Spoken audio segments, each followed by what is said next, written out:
Bye. He's so grown up going to school. I got cystic fibrosis. See, I've got cystic fibrosis. Hey guys, this week we're talking about missing school with CF.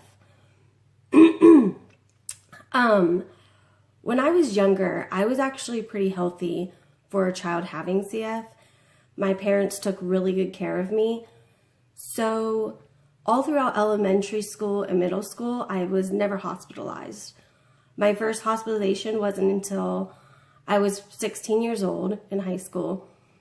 So besides, having half a days at school to get pulled out for doctor's appointments, I never really missed my school.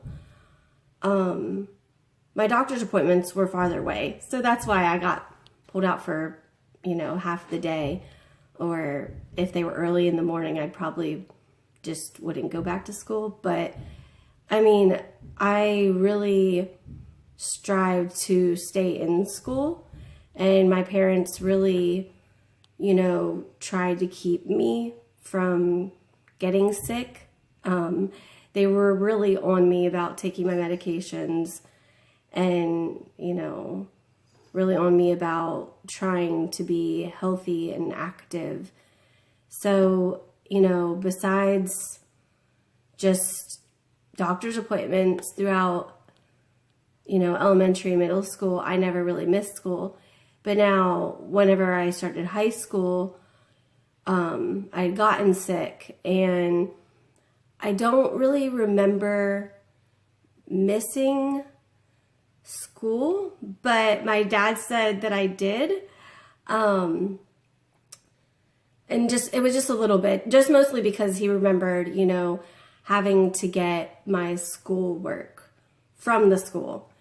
So if anything, it was probably a week or if that. But I wasn't even hospitalized that much either. I was only hospitalized once a year, if that, when I was in high school. But, yeah, so besides that hospitalization when I was 16, I tried, actually, I would argue with the doctors because I didn't want to miss school, or I had cheerleading and I didn't want to miss cheerleading.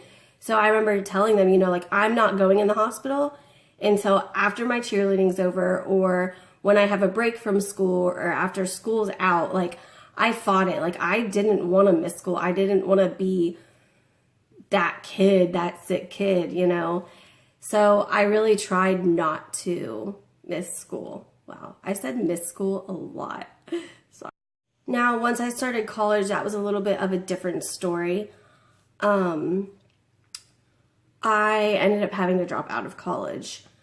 I got really, really sick, and I got so sick that I would fall asleep, or I would stay up really late and I just wouldn't wake up in the morning, and I would end up missing class.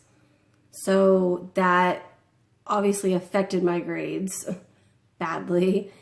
And it got to the point where I wasn't eating healthy, or I wasn't eating anything at all. I was so overwhelmed with trying to keep up with school and work and cheerleading that I got too sick. I couldn't even take care of myself. So I had to drop out of college and move back in with my parents. And I had to go in the hospital.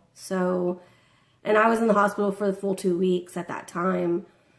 And it took a little while for my health to regain itself and everything.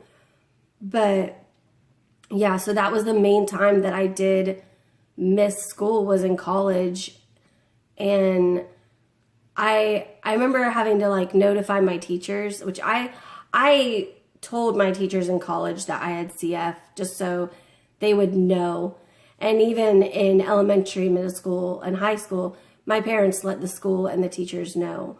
One, because I had to carry enzymes for lunch, and two, I could extend my test taking, which helped. And three, because I would always eat a ton of food in class all the time. Literally all the time. Another thing is my friends and family, okay, my best friends, like my close friends and my family and my cheerleading team were really the only people that knew that I had CF all throughout high school and younger, and obviously my teachers. But everyone else, like just friends I knew and knew a little bit, they had no idea I had CF. I kept it a secret from everyone, and I was kind of embarrassed about it.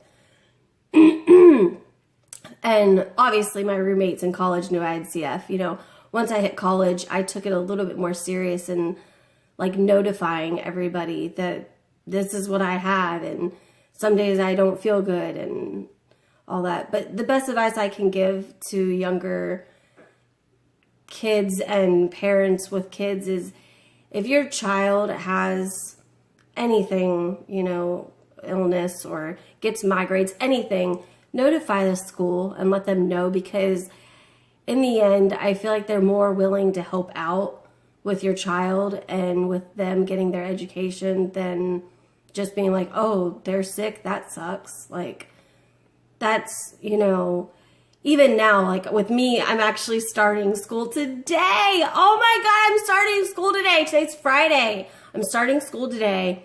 Sorry, I got super excited. And that's the first thing I did was, you know, I let my teacher know, hey, I have cystic fibrosis. I'm going to be coughing a lot. I promise I'm not dying. I'm not sick. I'm sick, but I'm not contagious. So, and I have to tell 16 people today in class that I have cystic fibrosis. And it still doesn't get easier. You know, you think it would get easier, but it doesn't really get easy. I'm still really nervous about it, and I feel like I'm going to be judged, and I don't like being judged. But, and I'm not going to miss any school, okay? I'm not going to miss any school this time around, guys. I'm going to try not to miss any school. No, I won't. So that's all I really have for this week's video. Sorry I didn't have any like really cool, you know, missing school story or funny one, because I didn't really miss school. I do have some really intense hospitalization stories though, which we'll save those for another time. But anyways, I have to go wake my child up and get him ready for school. He's in preschool, guys. Oh my God, where did the time go? For real though, he's so big. Yeah, so I gotta go do mom life, school life, busy life. I kind of like that. I kind of like this, like, I don't hashtag. Okay, now I'm just talking to talk, but all right, stay salty, guys.